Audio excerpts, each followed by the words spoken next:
Hello and welcome to part 2 of my Doctor Who and the Mines of Terror on the Amstrad CPC walkthrough. We're going to be attacking the factory here. And well, first of all, if you remember in the previous part, we snuck past the Mad Rag monster, got the pickaxe, the oxygen mask and the mysterious box. And so now I'm just zipping back through the mines into the main complex and turbo lift shaft. But the first step of this, we're going to do some prep work for the pickaxe and we're going to find the spanner. Now, here's the lift shaft, and to the right there, and that sort of greeny walls there, that's where the reactor is, and there's a couple of walls that will need to be knocked down with a pickaxe. And we're going to do that now, and then we can discard the pickaxe. There's one more here. This is the way we're going to escape at the end. Unless we cheat, which we'll come on to on the final part. So we select the pickaxe, not the number, and start hacking through the wall here. Sometimes it's a bit buggy here. It's supposed to be disappearing. There we go. We've got a couple of parts gone, and just that top bit there. It might stop us from jumping onto the ledge and that ladder on the way back. The reason we're doing it, you see that controller above us there? He moves back and forth along the top there, which is a quick route out from the reactor when it blows up, but yeah, we'll be able to really get past him. So we're going to go through the cave system, and we're just going to check we can jump across here. Yes, we can. Brilliant. And then just one more wall to knock out further down.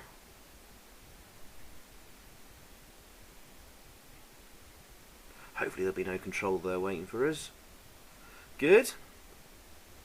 And back into the turbo lift, or wherever it is.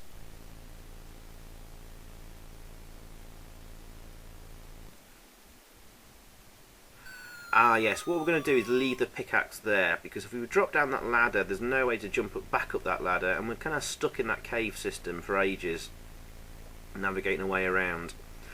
So, well, okay, that's the prep work done there, essentially. We can leave a few things here. Nobody knows what the box is for, so we're going to drop it here. I wondered if you could sort of combine it with the Sphinx, so the Sphinx could carry more objects or something. But no, I couldn't use it on the Sphinx or drop it on it, so we'll leave it here. Can we jump on the box? No, we can't.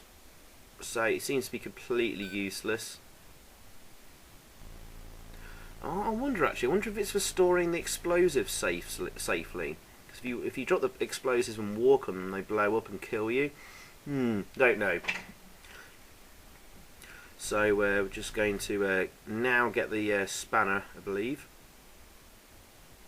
Might as well drop the explosives and the oxygen mask as well. We're not going to need them. I'm going to store our sort of items here.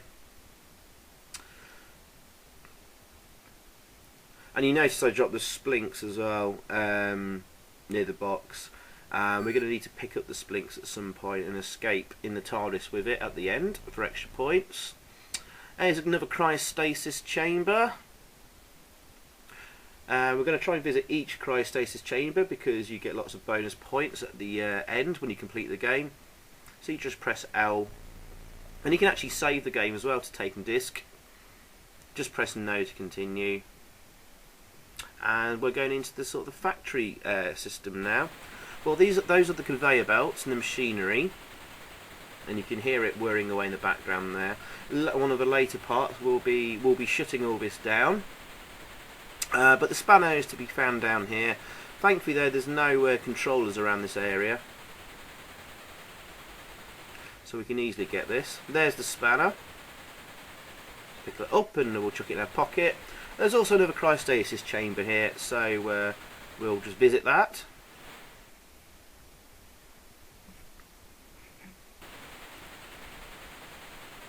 and then just get back to where we were. Now we'll be coming up to the main part of this video. It gets very tricky now, which is the factory area, or some people call it the plantation area. We'll find the TIRU device, like the MacGuffin of this game, below it. So we're not going to visit that just yet, but we're going to go into the factory, pick up some chemicals, and drop it in the coolant system. And that will disable two controllers near the TIRU device, which are a pain in the arse to get by, but also it's just part of the game that you need to follow and complete. There's also a couple of really useful objects as well. Well, actually one useful object, sorry, and the second one that should be but isn't. We'll come to that. So here we go. Step 2, we're going to ruin the coolant system and collect the cloth. And the cloth is like, I don't know, a piece of carpet or something. But if you drop it on the floor and a controller runs over it, he gets stuck on it and you can walk by him. But you can only use it once though, and it will prove very useful later in the game. The first thing I'm going to do though is pick up some chemicals. We can see it above my head now. And that little flask, that red stuff. Now there's usually lots of controllers around this area, but we've been very lucky to sort of skip through here. It seems our timing was very lucky. I'm going to pick that up, chuck it in a pocket, and then we're going to take it to the coolant system. Well, there's like a green pool, and all we need to do is just drop it in there, and we should be coming up to it very shortly. There it is, and you can see the little Rygens there dropping things in there. And this, all we need to do, drop down there, and then throw it in the stuff. And that's it, done. Unfortunately, the coolant doesn't actually change colour. In the Commodore 64 version, it changes colour, and it sort of signify you completed that task.